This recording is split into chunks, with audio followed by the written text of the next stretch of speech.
Hello everyone, and welcome back to the History of Scotland, episode 12, A Day in the Life of a Pict. Last week we touched upon the kingdoms in and around Scotland, Christianity, the European kingdoms in the mid-10th century, around the 950s AD, around Indulf and then Duff McMalcolm's reign, which we discussed both of those reigns 3 episodes ago, ending, as I've said many times now, and you're probably sick of hearing it, Culen coming to the throne. Now, before we return to our new king of the Albans, new king of Scotland, Culen, in next week's episode, I want us to go through what life was like for your everyday Pict back in the 950s AD, how the structure of the kingdom worked, and how did Scotland perform as a nation compared to the other European kingdoms that we touched upon in last week's episode. As we've already gone through the wars, the kingdoms, the religions at this time, how did this affect just your everyday man or woman? In this episode, we're going to be referencing multiple sources from different chronicles, stories, sagas, referencing modern archaeology. So this is going to seem a little bit disjointed, a little bit all over the place, but I'm going to try and keep it as coherent as possible, just to hopefully give you an idea of how the structure and how a day in the life of your average Pict, Alban, male, female would be at this time. So if we go through the structure of it, how I'm going to split it up, we're going to be touching upon the warriors, so the hill forts, ships, the actual warriors themselves, kinship, social structure, slavery, religious life, education, demography, the trade, the agriculture, rural housing, the art, and the literature. It's going to be a bit of a big one, but we'll get through it, and this will hopefully set us up nicely for next week's episode when we start getting back into Culen and the family in Scotland at the moment. Obviously, this little rivalry that's going on between Constantine II's descendants and Malcolm I's descendants, and the changing of thrones, and how that will end and affect Scotland in the future. So if we now start with the warriors of Scotland. In the politically divided world of the Kingdom of Alba, the nucleus of most armed forces was a leader's bodyguard or warband. In Brittonic languages, this was called a tililu, or the warband of De Vere. In Latin, the most common word in this period is tutorus, and derives from the Latin verb tuar, defend, preserve from danger. In peacetime, the warband's activity was centred around the Great Hall. Here, in both Germanic and Celtic cultures, the feasting, drinking, and other forms of male bonding that kept up the warband's integrity would take place. It is not likely that any warband in the period exceeded 120 to 150 men, as no hall structure having a capacity larger than has been found by archaeologists in Scotland. The warband was the core of the larger armies that were mobilised from time to time for campaigns of significant size. These wider forces depended on the obligations to defend a province or kingdom by land and sea. Early sources from the Kingdom of Del Rita indicate an attempt to define this as an obligation based on landholding, with obligations to provide a specific number of men or ships based on the amount of land held by an individual. Some of the Pictish stones show warriors with swords, spears, bows, helmets, and shields. These imageries may show infantry in formation or gathered together for protection, and they show mounted troops, sometimes heavily armoured, suggesting a mounted warrior elite, as was common in most other areas. If we look to the hill forts, early fortifications in the Kingdom of Alba, particularly in the north and the west, included modest stone-built towers known as brocks and duns, and particularly in the south and east, larger hill forts. There is evidence for about 1,000 Iron Age hill forts in Scotland, most located below the Clyde Forth line. They appear to have been largely abandoned in the Roman period, but some seem to have been reoccupied after their departure. Most are circular, with a single palisade around the enclosure. Forts of the early medieval era in this time of Scotland's history, however, were often smaller, more compact. The larger number of hill forts in Scotland may have made open battle less important than it was in Anglo-Saxon England, and the relatively high proportion of kings who are recorded as dying in fires suggests that sieges were a more important part of warfare in the Kingdom of Albert. Sea power may have been important. The Irish annals record an attack by the Picts on Orkney in 682 AD, which must have necessitated a large naval force, and also they lost around 150 ships in a disaster in 729.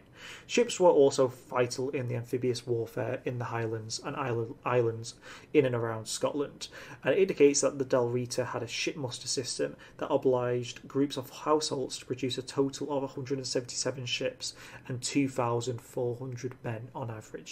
The same source mentions the first recorded naval battle around the British Isles in 719 AD and 8 naval expeditions between the 560s and the 730s AD. The only vessels to survive from this period are dugout canoes, but images from the period suggest that there may have been skim boats, similar to the Irish curragh, and larger oared vessels. The Viking raids and invasions of British Isles, however, were based on a superior sea power, which enabled the creation of sea-based longships of the north and west.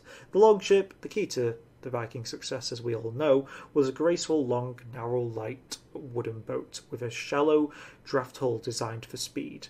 This shallow draft allowed navigation in waters only 3 feet deep and permitted beach landings, while its light weight enabled it to be carried over rivers and land. Longships were also double-ended, the symmetrical bow and stern allowing the ship to reverse direction quickly without having to turn around. And that's the basics of the military around this time, if you're a part of the warrior elite. Kingship was a primary unit of social organisation in most Germanic and Celtic European kingdoms in the early Middle Ages, and this was a king group in the case around the 950s AD in the Kingdom of Albert. The mention of descent through the female line in the ruling families of the Picts in later sources, and the recurrence of leaders clearly from the outside of Pictish society, has led to the conclusion that their system of descent was matrilineal. However, this has been challenged by a number of historians who argue that the clear evidence of awareness of descent through the male line suggests that this was more likely to indicate an agnatic system of descent, typical of Celtic societies and common throughout North Britain.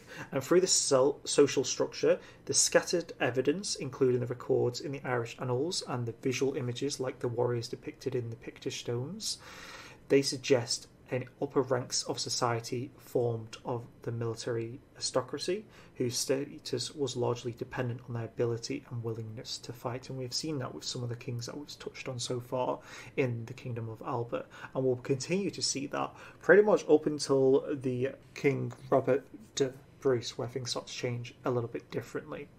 Below the level of autocracy, it is assumed that there were non-noble freemen, working their own small farms or holding them as free tenants.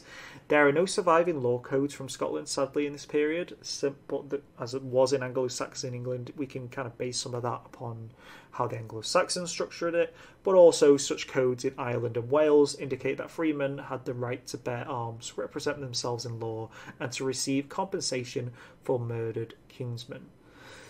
Slavery was a lot different, and obviously as a slave we all know your rights were significantly less.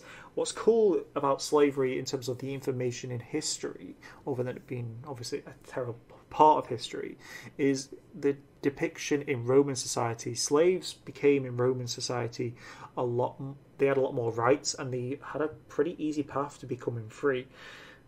Unfortunately, throughout the Dark Ages and also the early Middle Ages, that kind of reverses, and slaves' lives are a lot more brutal. They have less rights, and the path to becoming a freeman is a lot harder. Indications are that the society in North Britain, for example, contained a relatively large number of slaves, often taken in war and raids, or brought, as St. Patrick indicated the Picts were doing from the Britons in southern Scotland. Slave owning probably reached relatively far down in society, with most rural households containing some slaves. Because they were taken relatively young, many slaves would have been more integrated into their societies of capture than the societies of origin in terms of both culture and language. Living and working beside their owners in practice, they may have become members of a household without the inconvenience of the partible inheritance rights that divided estates. Where there is better evidence from England and elsewhere, it was common for slaves who survived to middle age to gain their freedom, with such freedmen often remaining clients of their families or their former masters. Religious life was different in Cullen's time. When he came to the throne, most evidence of religious practice came from monks and is heavily based towards the monastic life. From this, we can see the daily cycle of prayers and the celebration of Mass. There was also the business of farming, fishing, and in the islands, seal hunting. Literary life revolved around the completion of texts and the copying of manuscripts. Libraries were of great importance to the monastic communities. The one at Iona, for example, may have been exceptional, but it demonstrates that the monks were a part of the mainstream of European Christianity culture. Less well recorded, but as significant, was the roles of the bishops and their clergy. Bishops dealt with the leaders of the tooth and ordained the clergy and consecrated churches. They also had responsibilities for the poor, hungry, prisoners, widows, and orphans. Priests carried out baptisms, masses, and burials. They also prayed for the dead and offered sermons. They anointed the sick with oil, brought commune to the dying, and administered penance to sinners. Early local churches were widespread, but since they were largely made of wood, like the excavated one at Whitehorn, the only evidence that survives for the most is in place that names contains words for church, including Sil, both, Etel, and At, but others are indicated by stone crosses and Christian burials. Beginning on the west coast and islands and spreading south and east, these were replaced with basic masonry-built buildings that we are familiar with in today's history looking back. Education was different in and around the 950s in the Kingdom of Alba and was overwhelmingly an oral society, and education was verbal rather than literary. Fuller sources for Ireland of the same period suggest that there were many people who acted as poets, musicians, and historians, often attached to the court of a lord or a king, and passed on their knowledge in Gaelic to the next generation. After the de-Gaelicization of the Scottish court from the 12th century, a less highly recorded order of bards took over these functions, and they would continue to act in a similar role in the Highlands and the islands into the 18th century. They often trained in bardic schools, of which a few, like the one run by the Macmurch dynasty, who were the bards to the Lord of the Isles, existed in Scotland and a larger number in Ireland until they were suppressed from the 17th century. Much of their work was never written down, and what survives was only recorded from the 16th century. The establishment of Christianity brought Latin to Scotland as a scholarly and written language. Monasteries served as a major place for knowledge and education, often running schools and providing a small educated elite with the essential to create and read documents in a largely illiterate society. If we look at the demography of Scotland, there were almost no written sources to go off to reconstruct what the 950s were like. Estimates may have been from 10,000 inhabitants in Delrita and 80 to 100,000 in Pict. It is likely that the 5th and 6th centuries saw higher mortality rates due to the appearance of the bubonic plague, which may have reduced the net population. The known conditions have been taken to suggest it was a highly fertile society, but also a high mortality society as well. Similar to many developing countries in the modern world, with a relatively young demographic profile and perhaps early childbearing and large numbers of children for women. This would have meant there were a relatively small proportion of available workers to the numbers of mouths to feed. This would have made it difficult to produce a surplus that would allow the demographic to grow and become more complex for societies to develop. Scottish trade, on the other hand, was entirely different. There are not that many detailed custom accounts for the most of the period that exist for Scotland that can provide an understanding of foreign trade, with the first records of England dating back to the 1320s and also in Scotland.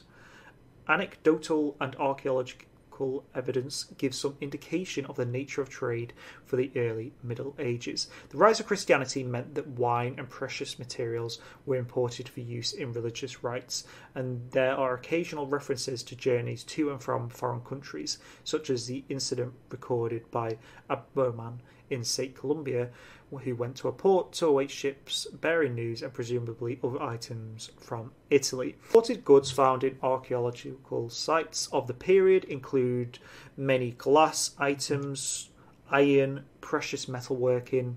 The slave trade was also as important, as we touched upon, with most rural households containing some slaves. Kings are often mentioned raiding for slaves, as we know with the Vikings in particular.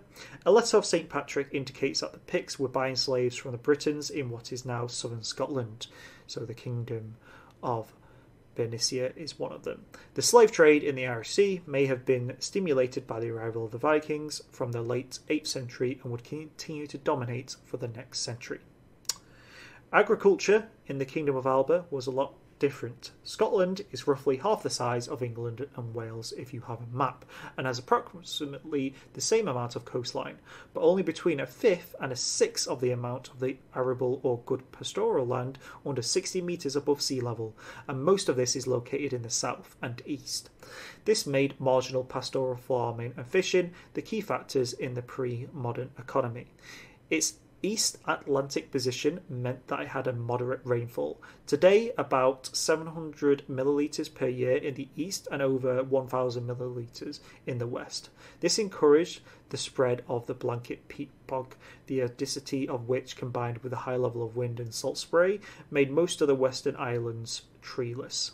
The existence of hills, mountains, quicksands and marshes made agriculture and internal communication difficult, but it also provided a heavily place to be guarded and stay safe from invasions. As we know in Scottish history, the Scots would hide in the Highlands, similar to how the Welsh hid in their mountains around Snowdonia. The relative importance of climate and human interference has been debated, but Scotland was certainly much more heavily forested before humans arrived. The early Middle Ages from the 5th century to the 10th century were a period of climate deterioration, with a drop in temperature and an increase in rainfall, resulting in more land becoming unproductive. With a lack of significant transport links and wider markets, most farms had to produce a self-sufficient diet of meat, dairy products, cereals, supplemented by hunter-gathering. Limited evidence indicates that farming was based around a single homestead or a small cluster of 3 or 4 homes, each probably containing a nuclear family, with kinship relationships likely to be common among neighbouring houses and settlements, reflecting the partition of land through inheritance. The climate meant that more oats and barley were grown than wheat. The evidence of bones indicate that cattle were by far the most important domesticated animal, as we mentioned, but this was also followed by pigs, sheep and goats, while domesticated fowl were very rare. Christian monasteries from Ireland may have changed our agriculture practice, bringing innovations such as the watermill, mouldboard, ploughs, and they were much more effective in turning the soil. If we look to how the rural housing was, there were very few rural houses surviving in the area around medieval Scotland. As in England, crook construction was used, employing pairs of curved timbers to support a roof. However, unlike in England, they were usually hidden from view. The major timbers often belonged to a local laird and were known as master woods or master timbers, and were often reused. The responsibility for infilling the walls usually belonged to the tenants. There were extensive use of turf to fill in the walls, sometimes on a stone base, but they were not long-lasting and had to be rebuilt perhaps as often as every 2 or 3 years. In some regions, including the southwest and around Dundee, solid clay walls were used, or a combination of clay, turf and straw rendered with clay or lime to make them weatherproof. With a lack of long-span structural timber, the most common building material was stone, employed in both mortared and dry stone construction. Different regions used broom, heather, straw, turfs or reeds for roofing. Central to most houses was the hearth. The simplest were in the centre of the floor, with smoke exiting through a hole in the roof, and this form tended to be used longer in the highlands. More developed forms had a backstone of a single flagstone or walling. There is no evidence of lowland houses with canopies for smoke extraction in the lowland areas, with simple windows being used instead. Art in the Kingdom of Alba was a lot different. About 250 Pictish stones survive and have been assigned by scholars to three classes. Class 1 stones are thought to date to the period up to the 7th century and are the most numerous group. The stones are largely unshaped and include incised symbols of animals such as fish and the Pictish beast, everyday objects such as mirrors, combs and tuning forks, and abstract symbols defined by the names including V-Rod, Double Disc and Z-Rod. They are found between from the 5th of the 4th to Shetland. The greatest concentrations are in Sutherland, around modern Inverness and Aberdeen. Good examples include Dunrobin in Sutherland and Alberono in Angus. Class 2 stones are carefully shaped slabs dating after the arrival of Christianity in the 8th and 9th centuries, with a cross on one face and a wide range of symbols on the reverse. In similar numbers, the Class 1 stones, they were predominantly in southern Pictland, in Perth, Angus and the Fife. Good examples include Glamis II, which contains a finely executed Celtic cross on the main face with two opposing male figures, a centaur, a cauldron, deer head and a triple disc symbol and a consus. Class 3 stones are thought to overlap chronologically with the Class 2 stones. Most are elaborately shaped and incised crone slabs with some figurative scenes but lacking Pictish symbols. These are widely distributed but predominant in the southern Pictish areas. Pictish metalwork was a little bit different. Items of metalwork have been found throughout Pictland. These earlier Picts appear to have had a considerable amount of silver available, probably from raiding further south or the payment of subsidies to keep them from doing so. The very large hoard of late Roman hack silver found at Treppenlaw may have originated in either way. The largest hoard of early Pictish metalwork was found in 819 at Norrie's Law in Fife, but unfortunately much was dispersed and melted down. Over 10 heavy silver chains, some over 0.5 metres long, have been found from this period. The double-linked white coloured chain is one of the only two to have a peninsular ring, with symbol decoration including an amulet, which shows how they were probably used as a choker necklace. The St. Ninian's Isle treasure of 28 silver and silver gilt objects contains perhaps the best collection of late Pictish forms from the Christian period, when Pictish metal style and stone carving gradually merged with insular Anglo-Saxon and Viking styles. Viking Age art avoided naturalism, favouring stylised animal motifs to create its ornamental patterns. Ribbon interface was important and plant motifs became fashionable in the 10th and 11th century. Most Scottish artefacts come from the 130 pagan burials in the north and west from the mid-9th to the mid-10th century.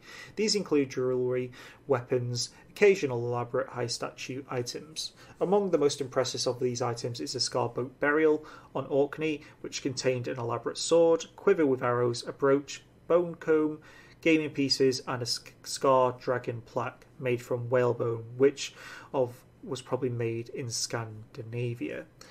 Literature, on the other hand, in the Kingdom of Alba was very, very low. After the collapse of the Roman authority in the early 5th century, 4 major circles of political and cultural influence emerged in northern Britain. In the east, as we know, there were the Picts, whose kingdoms eventually stretched from the River Forth to Shetland. Modern scholarship based on the surviving place names and historical evidence indicates that the Pictish language was British. In the west were the Gaelic people of Del Rita, who had close links with Ireland, from who they brought with them the name Scots. In the south were the British, or the Brythonic people, descendants of the peoples of the Roman-influenced kingdoms of the Old North. The most powerful and longest surviving of this, as we touched upon last week, was the kingdom of Strathclyde. Finally, they were the English, or the Angles, Germanic invaders who had overrun much of southern Britain and held the kingdom of Bernicia, later became part of the kingdom of Northumbria, which reached into what are now the borders of Scotland in the south-east. To these languages, Christianization, particularly from the 6th century, added Latin as an intellectual and written language. No written literature for the Picts has survived into the modern era. However, there is literature from what would become Scotland, Brythonic, Gaelic, Old English and Latin. Much of the earliest Welsh culture was actually composed in or near country now called Scotland in Brythonic speech, from which the Welsh would be derived. At this time, it was not then confined to Wales and Cornwall. These works were only written down in Wales much later. These include the Godwin, considered the early surviving verse from Scotland, which is attributed to the bard Aneurin, said to have been a resident in the Brythonic kingdom of Godwin in the 6th century.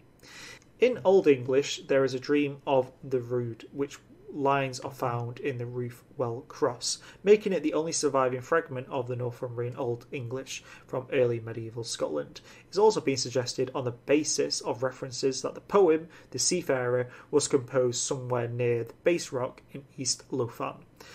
Early works in Latin include a prayer for protection attributed to St. Mugent, thought to be from the mid-6th century, and another one attributed to St. Columba. What is probable is the most important work written in early medieval Scotland was around 627 AD. The most important piece of Scottish verses was written in Latin in Whithorn, perhaps as early as the 8th century, and that was about the life of Nunan.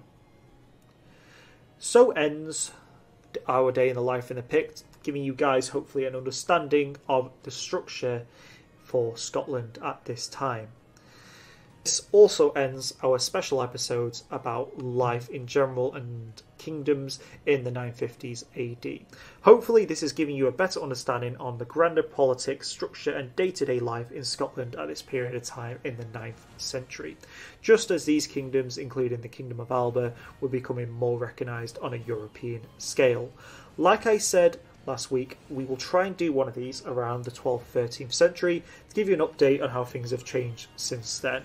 But due to me compacting so much information into these 3 podcasts, which honestly could have lasted about 50 podcasts and different types of stories, please let me know of any corrections or issues at thehistoryofscotlandpodcast@gmail.com.